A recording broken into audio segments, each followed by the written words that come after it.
contarles esta pequeña historia. Dos hermanos fueron a ver a un pastor para que les ayudara a reconciliarse. Habían tenido un pleito familiar que habían sostenido por bastante tiempo. Finalmente decidieron terminar con eso y pidieron la intervención de este pastor. El pastor, después de escucharlos y aconsejarlos, logró que estos dos hermanos se dieran la mano y se reconciliaran. Cuando ya estaban por marcharse, el pastor les dice: espérense, antes de que se vayan, díganse el uno al otro algún buen deseo en honor a la recién reconciliación que han tenido ustedes después de tanto tiempo peleados. El hermano mayor voltea a ver al hermano menor y le dice: hermano, yo te deseo el doble de lo que tú me deseas a mí.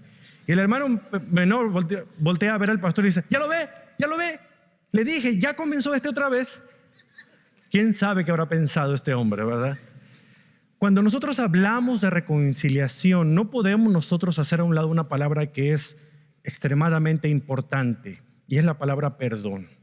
Pedir perdón o dar perdón. Es una palabra que todos podemos pronunciar, pero nos cuesta muchísimo que salga de nuestros labios cuando no estamos dispuestos a hacerlo. Podemos aceptar el perdón cuando viene de Dios. Nos da a nosotros a entender que Dios, en su gracia y misericordia, levanta su castigo al haber nosotros puesto nuestra confianza en Jesús. Ese tipo de perdón nos agrada. Provoca en nosotros sentimientos muy especiales como paz, agradecimiento y también consuelo. Pero cuando tenemos que pedir perdón, cuando hemos ofendido a alguien, la cosa cambia un poco. Los sentimientos que hay es un poquito de amargura o a lo mejor miedo a sentir el rechazo de que la otra persona no me perdone. Pero yo creo que el tipo de perdón que más nos cuesta es cuando alguien viene y nos pide perdón. Todavía estamos luchando, batallando con nuestro orgullo, todavía estamos enojados y amargados, y no nada más así porque sí las cosas se van a resolver. Queremos que sufra el canalla para poder que entonces el perdón pueda ser auténtico, llegamos a pensar. Pero realmente, hermanos, el perdón, ya sea que se pida o se dé, es un tema fundamental en las Escrituras. El Espíritu Santo ha dedicado un libro completo, aunque sea corto, para hablar acerca del tema del perdón. La carta de Filemón subraya la importancia de la responsabilidad espiritual del cristiano, de pedir perdón o de dar perdón, pero no mediante algún principio, no mediante alguna parábola o alguna ilustración, sino que presenta una situación de la vida real entre dos personas muy queridas por el apóstol Pablo. Y el apóstol aprovecha para mandar esto no en un sello cerrado, sino abierto, para que sirviera como testimonio a todas las iglesias de que esta recomendación que hace a su querido amigo Filemón pueda ser también aprendido por todos aquellos cristianos en todos los tiempos. Filemón, como dije anteriormente, es una carta breve, que bien podemos llamarla una postal. Es la carta más corta de las 13 que escribió el apóstol Pablo en el Nuevo Testamento. Nada más tiene 25 versículos. En una sentada usted lo lee todo rapidito. Comparada con las otras cartas, entendemos que el mensaje es fundamental, al igual que las demás, pero esta carta en particular no está dirigida hacia Filemón para corregirlo por algún tipo de herejía que andaban diciendo por ahí o para tratar de aclarar algún tipo de confusión teológica. No, es una nota personal del apóstol Pablo, salida de su corazón, pidiéndole a un amigo de él, de la iglesia en Colosas, que por favor haga uso de la gracia que ha recibido de Dios y otorgue perdón para uno de sus esclavos que huyeron, un esclavo llamado Onésimo. Hablemos un poquito acerca de esta carta cuando Onésimo va en busca de la libertad. Para centrarnos un poquito en el trasfondo de esta carta, debemos entender lo siguiente. Primero, vemos que fue escrita en la misma época que se escribió la carta a Colosenses, alrededor del año 60 después de Cristo, durante el primer encarcelamiento de Pablo en Roma. Pablo escribió de una manera muy particular estando en la prisión, y es curioso porque algo que hace única esta carta también, no solamente que es corta, sino que también es la única carta escrita desde la prisión, dentro de la prisión, estando él prisionero, dirigida a una persona en particular. Generalmente las otras cartas que él escribió desde la cárcel iban dirigidas a las iglesias, pero esta era a una persona en particular. Pablo estaba viviendo en Roma, en arresto domiciliario, esperando comparecer ante el César para poder apelar a su situación y que, pues de alguna otra manera, presentar su caso y fuera liberado. Y aunque estaba atado con cadenas, todavía era libre para proclamar el evangelio. Cuando usted lee en el libro de los Hechos la historia precisamente de cuando Pablo está encarcelado, aquí está la parte en que ocupa el trasfondo de esta carta a Filemón. En Hechos capítulo 28 hay una parte bien interesante que quiero leer para usted, para que empiece usted a darse cuenta de qué era lo que estaba sucediendo con Pablo encerrado en ese lugar. Hechos capítulo 28 versículo 16 dice: una vez que llegamos a Roma, a Pablo se le permitió hospedarse en un alojamiento privado, aunque estaba bajo custodia de un soldado. 3 días después de haber llegado, Pablo mandó reunir a los líderes judíos locales y les dijo: hermanos, fui arrestado en Jerusalén y entregado al gobierno romano a pesar de no haber hecho nada en contra de nuestro pueblo ni de las costumbres de nuestros antepasados. Los romanos me llevaron a juicio y querían ponerme en libertad porque no encontraron ninguna causa para condenarme a muerte. Pero cuando los líderes judíos protestaron por la decisión, creí necesario apelar al César, aunque no tenía deseos de presentar cargos en contra de mi propia gente. Les pedí a ustedes, está refiriéndose a los creyentes, ¿verdad? Les pedí a ustedes que vinieran hoy aquí para que nos conociéramos y para que yo pudiera explicarles que estoy atado en esta cadena porque creo en la esperanza de Israel, el Mesías, y creo que Él ya ha venido. Ellos respondieron: no hemos recibido ninguna carta de Judea ni ningún informe en tu contra de nadie que haya venido por aquí, pero queremos escuchar lo que tú crees. Pues lo único que sabemos de este movimiento es que se le ataca por todas partes. Entonces fijaron la fecha y ese día mucha gente llegó al lugar donde Pablo estaba alojado. Él explicó y dio testimonio acerca del reino de Dios y trató de convencerlos acerca de Jesús con las escrituras, usando la ley de Moisés y los libros de los profetas. Pablo les habló desde la mañana hasta en la noche.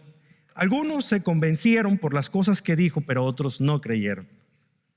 Después de discutir entre unos y otros, se fueron con las siguientes palabras finales de Pablo: el Espíritu Santo tiene razón cuando les dijo a sus antepasados por medio del profeta Isaías: ve y dile a este pueblo, cuando ustedes oigan lo que digo, no entenderán.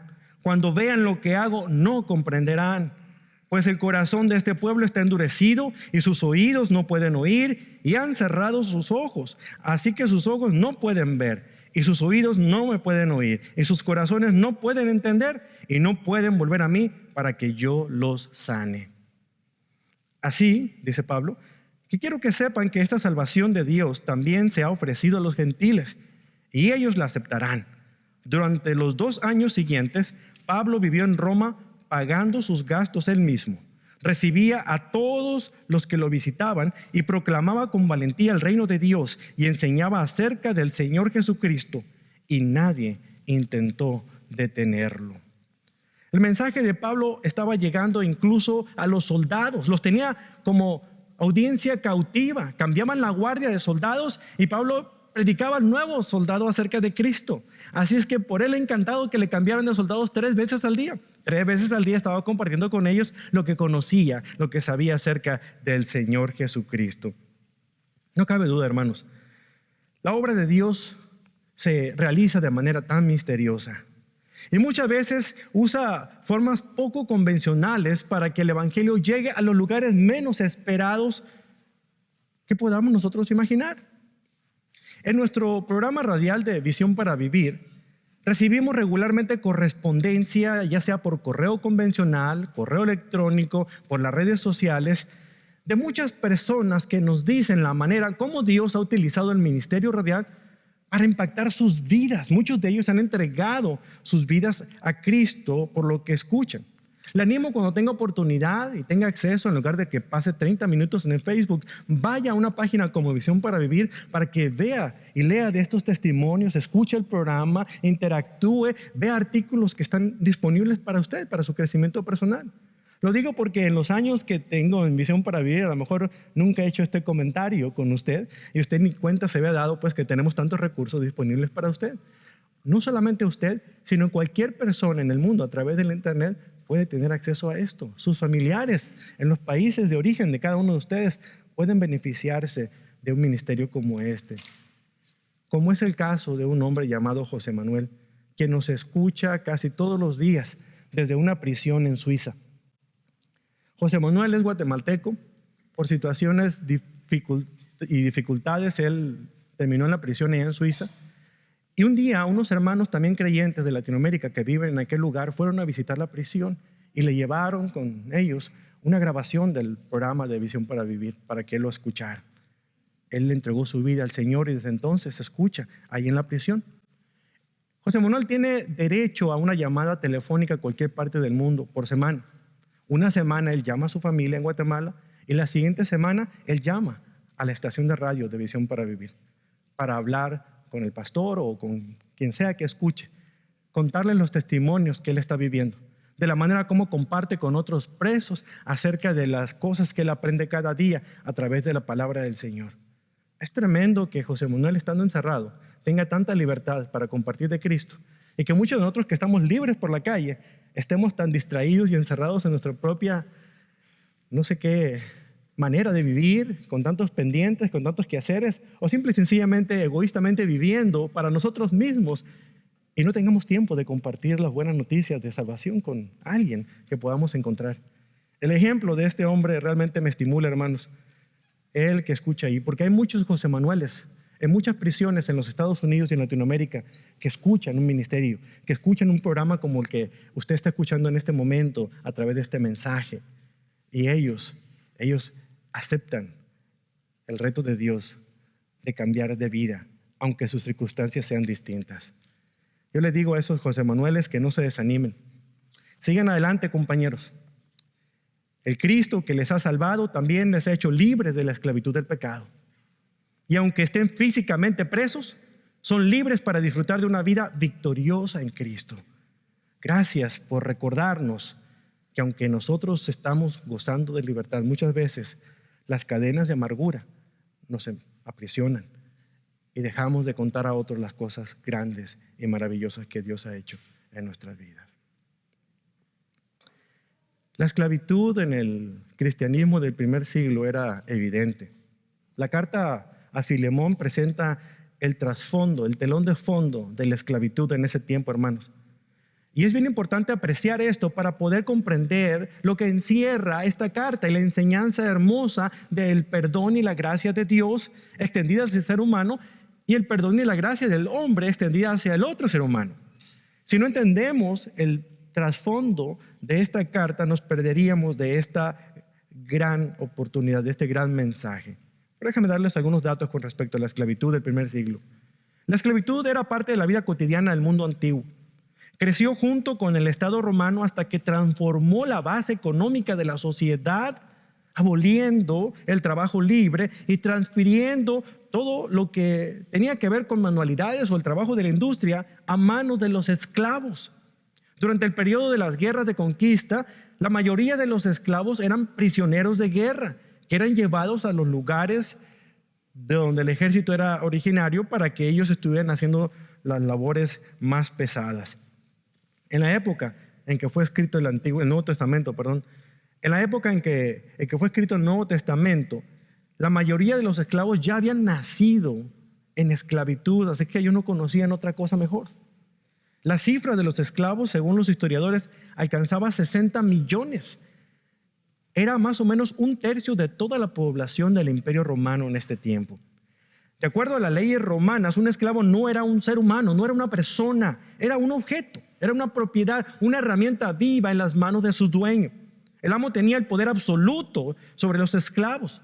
Podía venderlos, intercambiarlos, regalarlos, o los podía utilizar como pago de sus propias deudas, las deudas de los amos. Un esclavo no tenía derechos legales, ni mucho menos derechos para casarse. Y si por alguna razón cohabitaba con otro esclavo, tenía que ser con la autorización y consentimiento y supervisión del amo. No había libertad en toda la extensión de la palabra. Los romanos eran crueles en el trato de los esclavos. El comentarista William Barclay menciona lo siguiente, dice: un amo podía cortarle la oreja a sus esclavos o condenarlos a trabajos forzados, podía castigarlos con golpes de vara, el látigo o el flagelo, podía marcarlos con hierro candente en la frente si eran ladrones o fugitivos, o a fin de cuentas, si no podía corregirlos, los crucificaban. Ahora entiende un poquito el mensaje de la crucifixión. Pliny, un escritor y filósofo romano, menciona que en uno de sus escritos que un esclavo dejó caer una charola llena de vasos de cristal. El dueño se enfureció tanto que lo arrojó a un estanque de pirañas que tenía en medio del patio. Mientras veía y se reía de ver cómo estos crueles animales acababan con el esclavo en cuestión de segundos. Juvenal, un poeta romano, relata la historia de una mujer rica que ordenó la crucifixión de un esclavo sin justificación otra más que el placer que le daba ver que lo clavaran al hombre ahí. Otros mencionaban que escuchar cómo daban de latigazos en las espaldas de los esclavos era una melodía más atractiva para ellos que las piezas musicales que se pudieran tocar en algún instrumento musical. Así de crueles eran los romanos en lo que tenía que ver con los esclavos. La vida de un esclavo no era fácil en el primer siglo y nunca lo ha sido en cualquier siglo, pero en este lugar era tormentoso. Nos ayuda a entender por qué quizá Onésimo huyó de la presencia y de su propio amo. Es que los esclavos estaban a merced de los caprichos de sus dueños. Tenían que aguantarlos, les gustara o no. Quizá esta fue una de las razones, no sé cómo lo habrá tratado o no. Simple y sencillamente vemos que este hombre quiso huir y alcanzar su libertad. Pero corría un riesgo. Si era encontrado, lo podían reportar, lo podían crucificar o, en el peor de los defectos, regresarlo a su amo para que hiciera con él lo que quisiera hacer. Por eso él quiso ir hasta Roma, para perderse entre la muchedumbre y que nadie lo conociera. Fue ahí donde él escuchó hablar de un hombre llamado Pablo, que predicaba un mensaje de libertad en Cristo, y quizá él decidió ir y escuchar ese mensaje. Filemón era el amo, Onésimo era su esclavo, y tal parece que antes de huir Onésimo le había robado alguna de sus pertenencias o quizá algo de dinero para poder financiar su viaje. Pablo le dice a Filemón en el versículo 18: si te perjudicó de alguna manera o te debe algo, cóbramelo a mí, dando a conocer que Pablo estaba consciente de que Onésimo había hecho algo indebido hacia su amo. Así que Onésimo no solamente era un fugitivo, sino también era un ladrón. Y usted ya escuchó, de acuerdo a la historia, de lo que pasa con los esclavos fugitivos y aparte de eso, ladrones. ¿Usted se acuerda cuál era el oficio o por qué razón estaban crucificando a dos hombres a los lados de Cristo? Ahora entiende, ¿verdad? A muchos de estos fugitivos les colocaban con un hierro candente la letra F, que en latín significa fugitivus, para que la gente supiera que había huido y que tuvieran cuidado con él. No cabe duda que no había ley que les protegiera. La ley incluso estaba del lado del amo, de hacer con ellos lo que quisiera hacer. Afortunadamente para Onésimo, Dios tenía preparado algo interesante, algo maravilloso, algo único y nunca imaginado. Había una libertad mucho más grande y amplia que la que él pudo haber soñado jamás. De alguna manera el Señor se las arregló para poder poner a Onésimo en contacto con el apóstol Pablo ahí en la prisión, quien le llevó a los pies de Cristo. Cuando Onésimo puso su fe y confianza en Jesucristo como su Salvador, las cadenas de la esclavitud espiritual cayeron al suelo y fue verdaderamente libre en todos los sentidos. Sin embargo, no libre de algunas situaciones. Él todavía tenía algo que restituir a su amo, Filemón. Por eso William Barclay dice, el cristianismo nunca le da el derecho al hombre para no pagar sus deudas. Hermano, cuando usted y yo pecamos, Dios puede perdonarnos nuestros pecados, pero muchas veces Él no detiene las consecuencias de nuestros pecados, porque de alguna otra manera quizás nosotros tengamos que restituir de alguna manera en particular esa deuda que tenemos. Ya sea que se trate de pedir perdón o de otorgar perdón o de alguna situación en particular. Por eso vemos muchos cristianos en la cárcel. No porque por cristianos vayan a la cárcel, sino que quizá en la cárcel conocieron de Cristo o simple y sencillamente decisiones anteriores y ahora como creyentes no impidieron que ellos tuvieran que pagar por las decisiones equivocadas del pasado. Onésimo había sido perdonado por Dios y había sido declarado justo ante los ojos de Cristo, pero Pablo sabía muy bien que este nuevo creyente ahora debía arreglar su situación personal con su amo Filemón. Pero volver a su amo Filemón significaba para Onésimo dos cosas. Primero, debía resolver el problema de la propiedad perdida o robada. Onésimo huyó y eso le costó de alguna otra manera a su amo. No solamente le costó que la posición quedara vacante, ¿verdad? Porque ¿quién ocuparía su lugar? Sino que además sustrajo alguna de sus pertenencias, su dinero, para financiar su huida. O sea, había una pérdida para Filemón y él tenía que saldar esa deuda. No solamente se trataba de saldar algo económico, pero también la confianza que se había roto en este lugar. Y la segunda situación que Onésimo debía confrontar era la reacción de un amo enojado. Cristo había perdonado sus pecados, Cristo le había liberado espiritualmente, pero ¿lo perdonaría a Filemón? ¿Podría el amo creyente recibir al esclavo arrepentido como hermano en la fe? Esta sería una prueba máxima acerca de comunión cristiana. El poder del evangelio en acción en este ejemplo de lo que podría ser Filemón. Con estos dos asuntos en mente, Pablo se sentó a escribirle una pequeña postal, una nota muy personal a Filemón.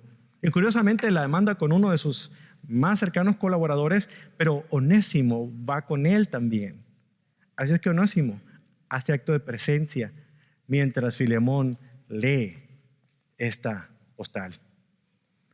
Al mirar el texto de la postal, el contenido de esta tarjeta postal, vamos a ver 4 divisiones naturales. Por ahí usted recibió una gráfica que contiene más o menos las divisiones de esta carta a Filemón.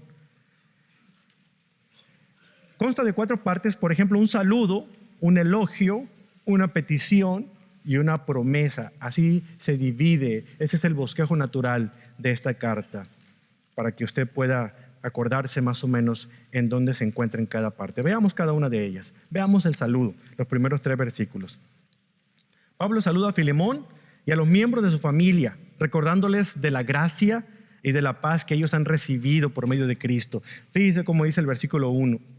Yo, Pablo, prisionero por predicar la buena noticia acerca de Cristo Jesús, junto con nuestro hermano Timoteo, les escribo esta carta a Filemón, nuestro amado colaborador, a nuestra hermana Apia, a Arquipo, nuestro compañero en la lucha, y a la iglesia que se reúne en su casa. Que Dios nuestro Señor y Padre y el Señor Jesucristo les den gracia y paz. Qué interesante forma de saludar. No cabe duda que Pablo era un experto en escribir cartas, ¿verdad? Aquí vemos cómo se despliega dando este saludo tan personal. No tiene ninguna pretensión.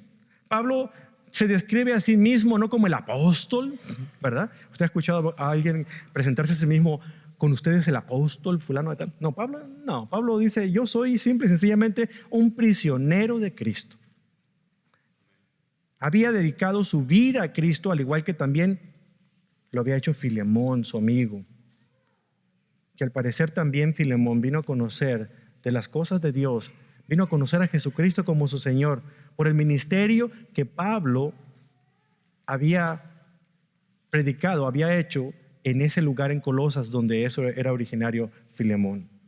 Filemón no ejercía ningún cargo en la iglesia, no era pastor, no era anciano en la iglesia, no era diácono, no era maestro de la escuela dominical, no era nadie, era simplemente un hombre de negocios como muchos de ustedes, que se caracterizaba con algo muy particular. Era una persona bondadosa, La gente alrededor de Filemón se beneficiaba de alguien como él. La gente lo respetaba por ser hombre de buenos sentimientos. Aquí menciona a una persona llamada Apia, y es posiblemente la esposa de Filemón, y también Arquipo, que puede ser uno de sus hijos, que también era parte del ministerio. Cuando usted lee la carta a los Colosenses, ahí vuelve a aparecer el nombre de él como parte de los colaboradores de Pablo. Pablo le pide a Dios que les muestre a esta familia gracia y paz. Y ahorita van a ver por qué lo hace de esta manera. Porque algunos de ustedes a lo mejor cuando escriben una nota escriben gracia y paz, pero aquí Pablo tenía una intención. Porque muchas veces se necesita estar en paz con Dios para poder nosotros otorgar el perdón. Y sobre todo se necesita la gracia de Dios, porque a veces ha sido tan fuerte la herida de lo que nos han ocasionado que por nuestros propios medios no estamos dispuestos a perdonar, pero necesitamos la gracia de Dios. ¿Y sabe usted que la gracia precisamente es otorgarle perdón a alguien que precisamente no se lo merece? Porque si se trata de alguien que se lo merece, ya no es gracia. Es retribución, se lo merece la persona, es un pago, es una recompensa. Pero a alguien que no se lo merece, entonces se convierte en gracia. Pablo está diciendo que tu familia encuentre gracia y paz. Lo estaba preparando poquito a poquito para lo que venía después de la carta. Sigamos leyendo. Aquí en el versículo 4, Pablo llama a Filemón su amado hermano. Y de una manera sutil y tranquila recalca lo iguales que son delante de los ojos de Dios. Fíjese cómo le dice Pablo a Filemón. Filemón, siempre le doy gracias a mi Dios cuando oro por ti, porque sigo oyendo de tu fe en el Señor Jesús y de tu amor por todo el pueblo de Dios. Pido a Dios que pongas en práctica la generosidad que proviene de tu fe a medida que comprendes y vives todo lo bueno que tenemos en Cristo.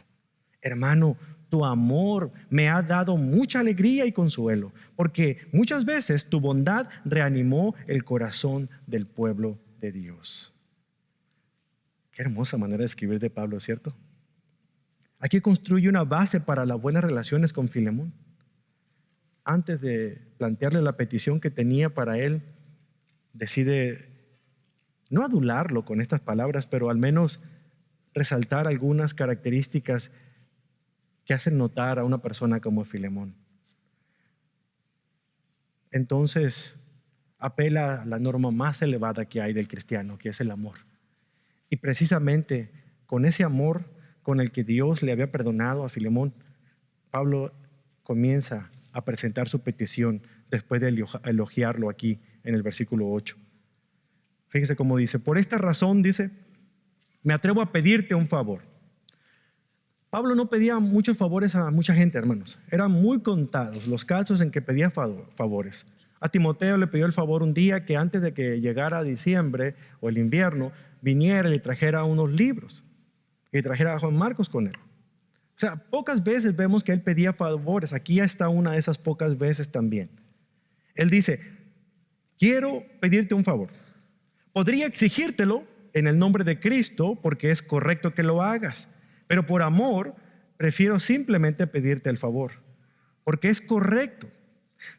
Dice: toma esto como una petición mía, de Pablo, un hombre viejo y ahora también preso por la causa de Cristo Jesús. Te suplico, Filemón, que le muestres bondad a mi hijo Onésimo. Me convertí en su padre en la fe mientras yo estaba aquí en la cárcel. ¿Se da cuenta? En el versículo 11 Pablo utiliza un juego de palabras interesante, porque la palabra Onésimo en el texto original griego significa útil, provechoso. Y aquí está explicando el cambio radical en la vida. En pocas palabras, Pablo le está diciendo: el Onésimo que era inútil para ti, ahora a través de Cristo es el Onésimo que es útil para ti. Así es que no repares en recibirlo. Y aparte de recibirlo, en aceptarlo de nuevo en tu casa.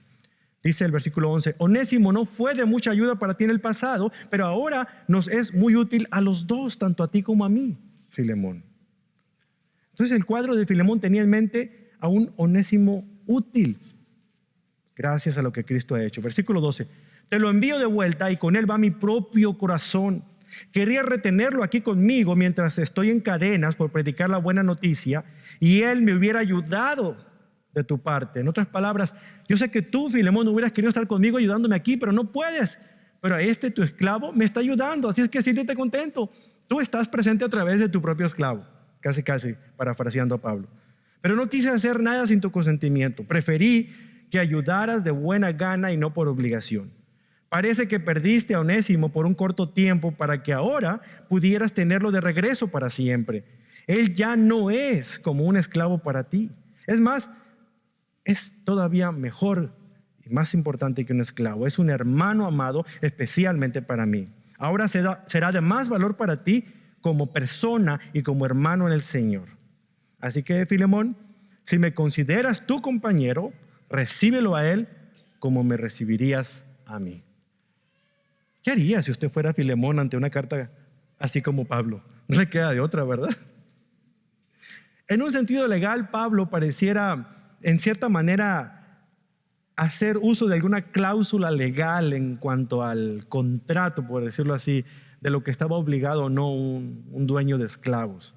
Pero de alguna otra manera, los esclavos fugitivos podían volver a sus amos y ser protegidos, pero siempre y cuando el amo así lo pudiera hacer. O sea, de alguna otra manera algo tenía que hacerse, no podía simple y sencillamente ser un capricho así nada más. Pero aquí está haciendo una apelación muy personal, está apelando a su conciencia, no como una persona del mundo, pero como una persona cristiana. Tú sabes de lo que te estoy hablando. Tú también fuiste esclavo del pecado, ¿recuerdas? Ahora Cristo te ha perdonado. Por lo tanto, ¿qué te impide que tú le extiendas perdón a tu esclavo que ahora se ha convertido en tu hermano? Es obvio que el apóstol no está simplemente siguiendo un frío camino legal, porque él bien podía haber puesto alguna especie de demanda, por decirlo así, pero no, apela a su mente, a su corazón. Un comentarista bíblico sugiere lo siguiente con respecto a esta escena. Dice, aquí tenemos un ejemplo vivo de la afirmación de Pablo de que no hay judío ni griego, no hay esclavo ni libre, no hay hombre ni mujer, porque todos somos en Cristo Jesús uno. Gálatas 3:28. En esta unidad que Pablo buscaba estaba la solución al problema presentado por la relación entre Onésimo y Filemón.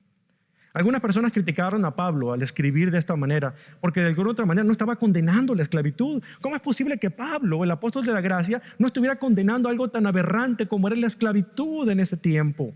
Pablo no lo estaba condenando abiertamente, pero le estaba apelando al corazón del hijo y la hija de Dios para que se dieran cuenta de que aunque no condenara algo, había algo muy particular en aquel que ha sido rescatado por la sangre de Cristo de poder extender gracia y misericordia a otros sin necesidad de asuntos legales como estos. Otro comentarista dice, el enfoque de Pablo no es intentar abolir la esclavitud como institución, sino llamar a los creyentes a poner en práctica las implicaciones de su estado común como miembros de la comunidad redimida. Así, él sembró la semilla de una revolución espiritual antes que una revolución sangrienta. ¿Se da cuenta? Usted y yo como hijos e hijas de Dios podemos causar una revolución espiritual en esta ciudad, en este estado, en este país, sin necesidad de ponernos allá fuera de una clínica para abortos protestando. Podemos hacerlo simple y sencillamente enseñando la sana doctrina y viviéndola en nuestra vida diaria, donde quiera que estemos.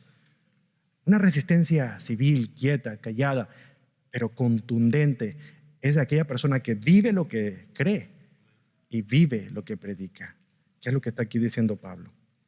Al pedirle a Filemón que recibiera a Onésimo, no ya como esclavo, sino como un hermano en Cristo, Pablo en cierta manera le está poniendo punto final y está declarando la abolición de la esclavitud.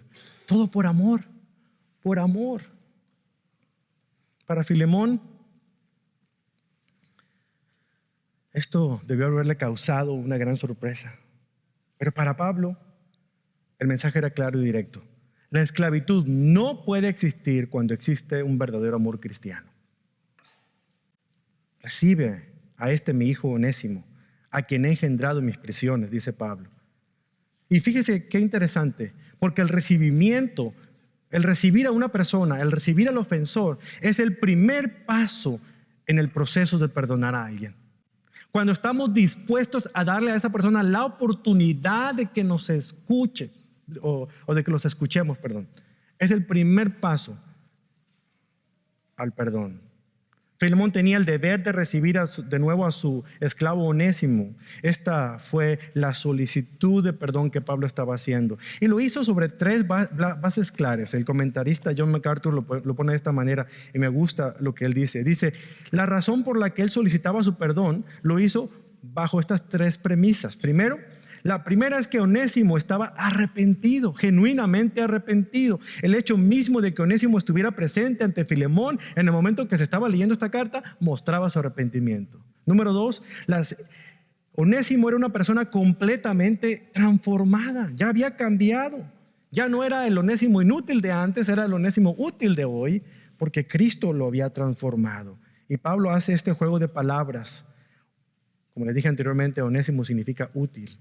Y en tercer lugar, Onésimo había demostrado ser fiel. Había sido útil para el apóstol Pablo, que al enviarlo de vuelta, él lo expresó de esta manera: te lo envío, aunque me hace mucha falta aquí, pero también te hace falta a ti. Y si él me bendijo a mí, te va a bendecir a ti. Así es que, por favor, recíbelo. Pablo no aspiraba a tomar iniciativa alguna sin antes consultárselo a su amigo. No quería darle órdenes, quería apelar al amor, quería apelar a la gracia, a la misericordia de este hombre que también había sido transformado por Cristo. Pablo solicita a Filemón no solo recibir a Onésimo, sino también restaurarlo a su antigua posición de siervo, de esclavo. Tanto así que le hace una promesa.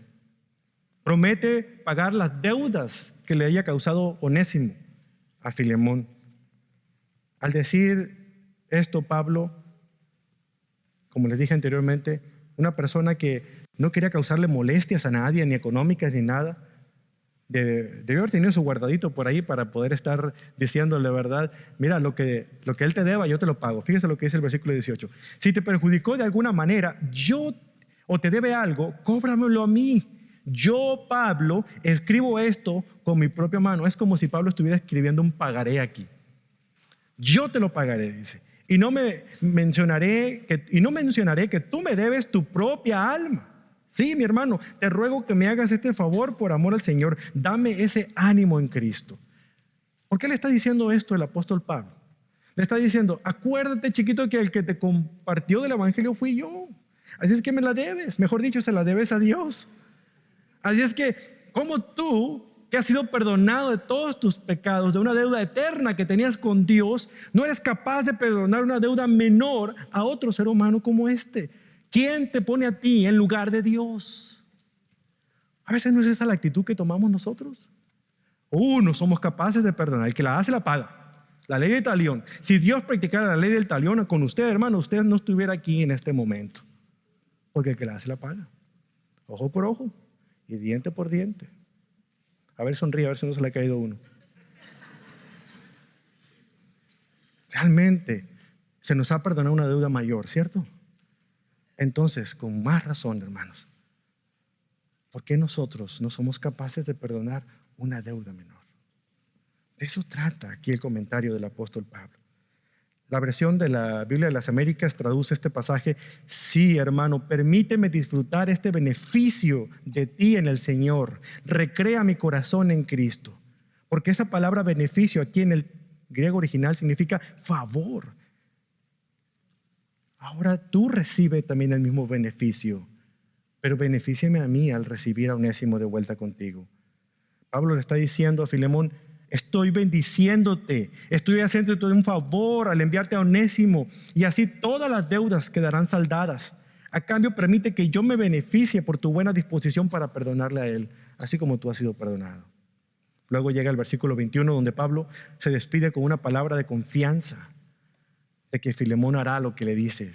Versículo 21, mientras escribo esta carta, estoy seguro de que harás lo que te pido. Y aún más, otra cosa, por favor, veme preparándome ahí un catrecito y échale agua a los frijoles, porque estoy pensando ir a visitarte.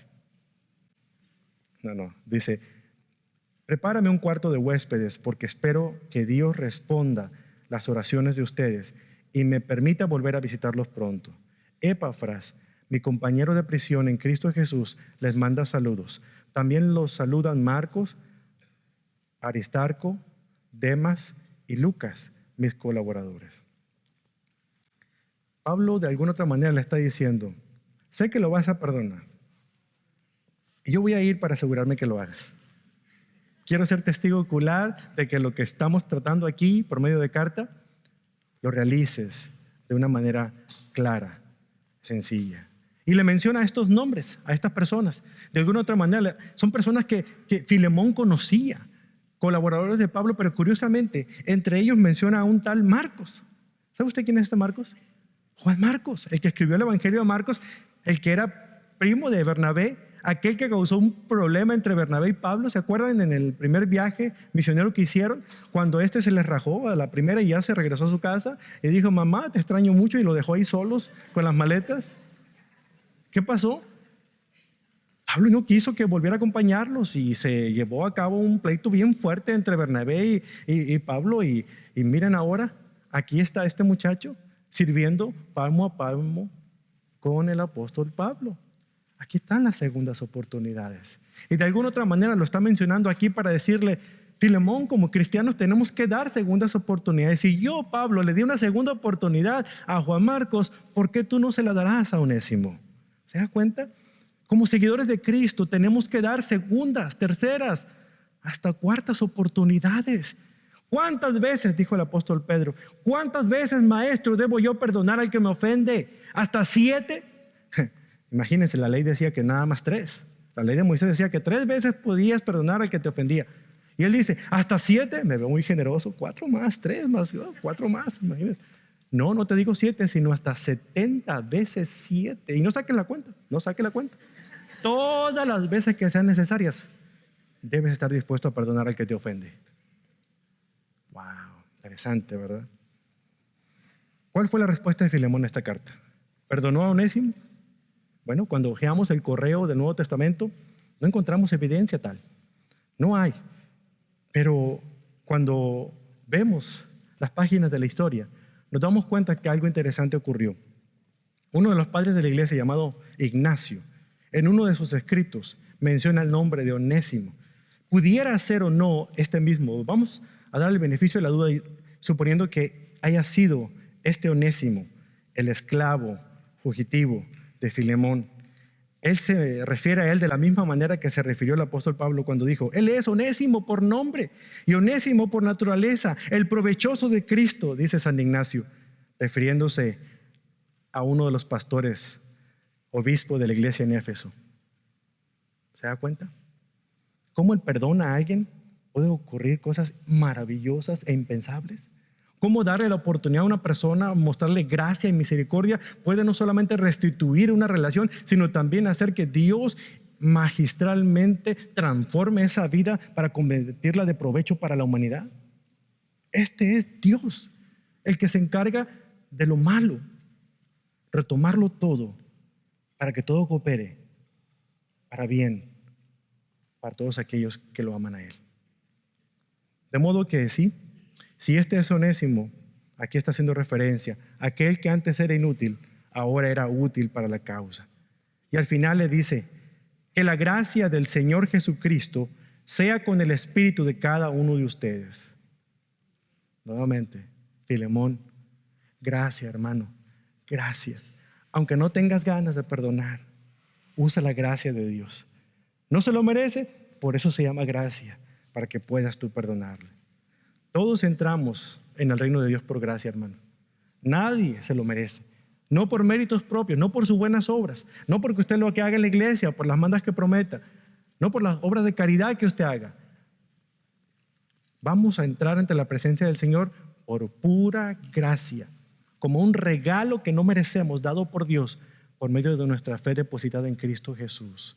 Y esto no es por obras, para que nadie se gloríe. Venimos a Dios solo por su amor. Amor que es ancho, amplio, profundo y suficiente para alcanzar a cualquier persona, a los Onésimos de este mundo y a los Filemones de este mundo también.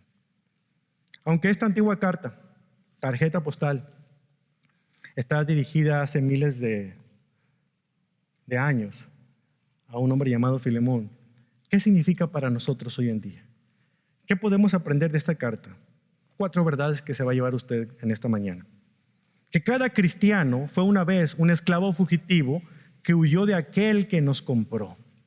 Cada cristiano ha sido un esclavo fugitivo que ha estado huyendo de aquel que nos compró. Éramos esclavos del pecado por la caída de Adán, ¿se acuerda?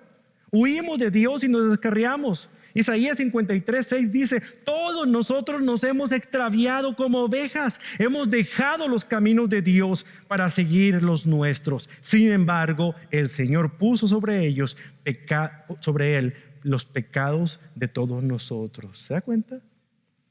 Segundo, nuestra culpa demandó un castigo muy severo, una condena muy severa. Así como Onésimo, nosotros vivíamos siempre corriendo, huyendo, atemorizados de que nos fueran a descubrir, sabiendo que había un delito que perseguir, porque no queríamos ser descubiertos. La culpa nos atormentaba, la culpa atormenta a aquellos que han hecho algo ilícito, algo que ofende al Señor, hasta que no llegan y lo confiesan. Número 3, Dios en su gracia proveyó un defensor y sustituto que pagó nuestras condenas y nos representó como esclavos fugitivos ante el Padre. ¿Se da cuenta? Intercediendo en nuestro caso está el Señor Jesucristo, el Hijo mismo del Juez Supremo, intercediendo por todos aquellos que son sus seguidores. En 1 Timoteo 2:5 leemos: pues hay un solo Dios y un solo mediador que puede reconciliar a la humanidad con Dios, y ese es el hombre Cristo Jesús. Perdónenme que se los diga, nadie más. Ni San Judas Tadeo, ni la Virgen María, ni nadie más. Solamente Cristo es el mediador entre Dios y el hombre. Solamente a través de Cristo tenemos acceso al Padre, porque dijo: yo soy el camino, yo soy la verdad, yo soy la vida, y nadie va al Padre si no es a través de mí. ¿Qué más claro lo quiere usted, hermano? Gloria sea a Cristo.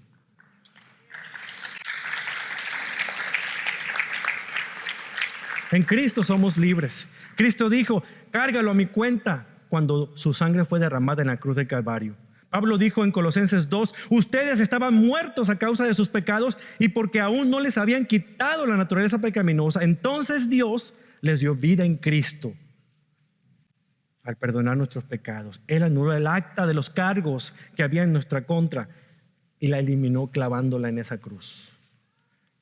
Número 4 y último, gracias a Cristo, hermanos, el Padre no solamente nos acepta, sino que también nos adopta como hijos e hijas de su familia. Gálatas 4:4 dice: sin embargo, cuando se cumplió el tiempo establecido, Dios envió a su Hijo, nacido de una mujer, sujeto a la ley. Dios lo envió para que comprara la libertad de los que éramos esclavos de la ley, a fin de poder adoptarnos como sus propios hijos. Y debido a que somos sus hijos, Dios envió el Espíritu de su Hijo a nuestro corazón, el cual nos impulsa a exclamar: Abba, Padre. Ahora ya no eres un esclavo, sino un hijo de Dios. Y como eres hijo, Dios te ha hecho también su heredero. Eso eres tú, hermana, en Cristo, si has creído en Él en este momento. Entonces, con alegría podemos concluir que la gracia de Dios es realmente maravillosa. Es un regalo de Él que no se merece, solamente se recibe.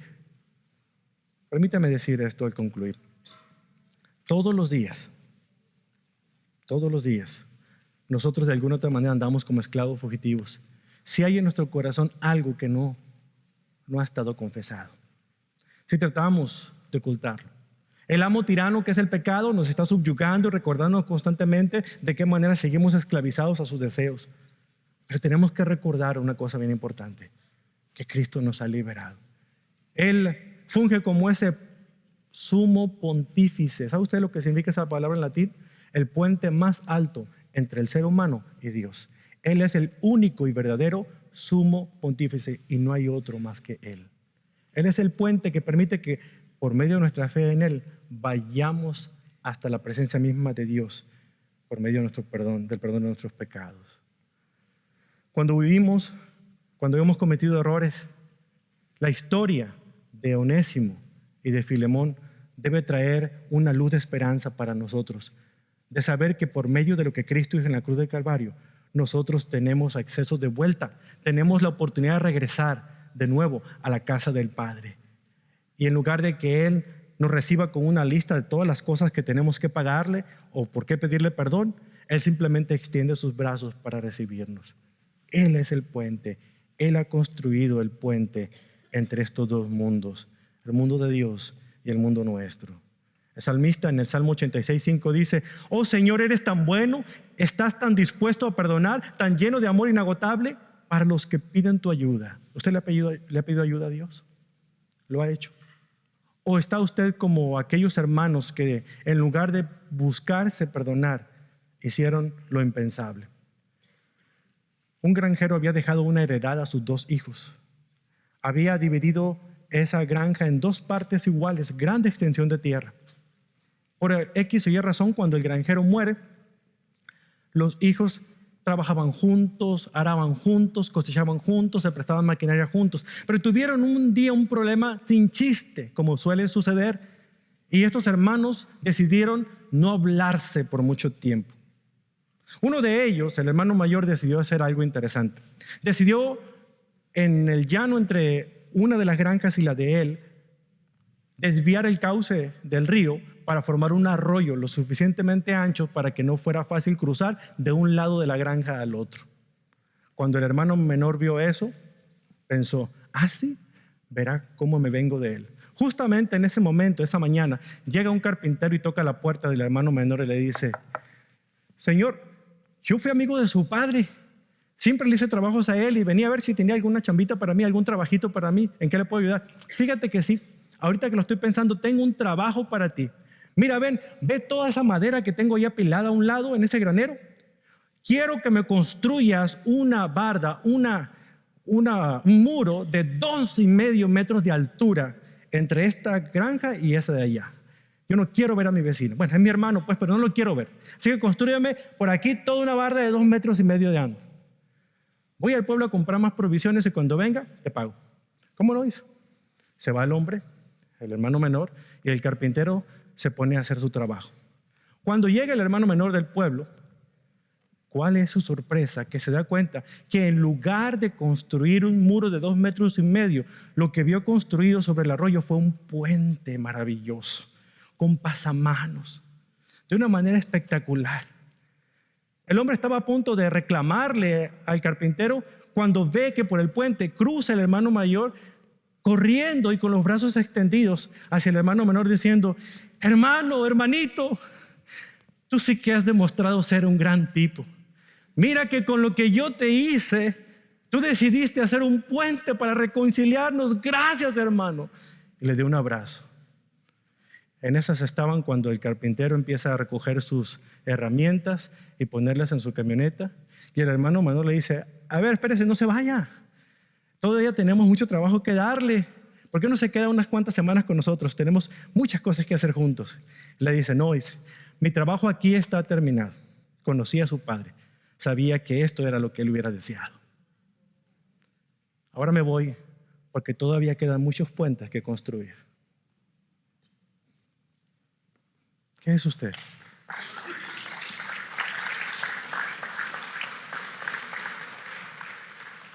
¿Es usted un constructor de muros?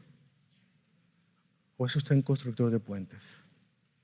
Si usted es hijo de Dios, si usted es hija de Dios, no hay cabida para muros en este lugar. Cristo en la cruz derribó por completo cualquier valla de separación. Por eso se dice: no hay más judío ni griego, no hay más esclavo ni libre, no hay más pobre ni rico, no hay más hombre y mujer, que todos somos uno en Cristo. Por tal razón, todos podemos y debemos estar dispuestos no solamente a pedir perdón cuando ofendemos, pero a perdonar cuando se nos pide, aunque no lo sintamos, simple y sencillamente porque es lo que a nuestro Padre Celestial le hubiese gustado, ¿cierto?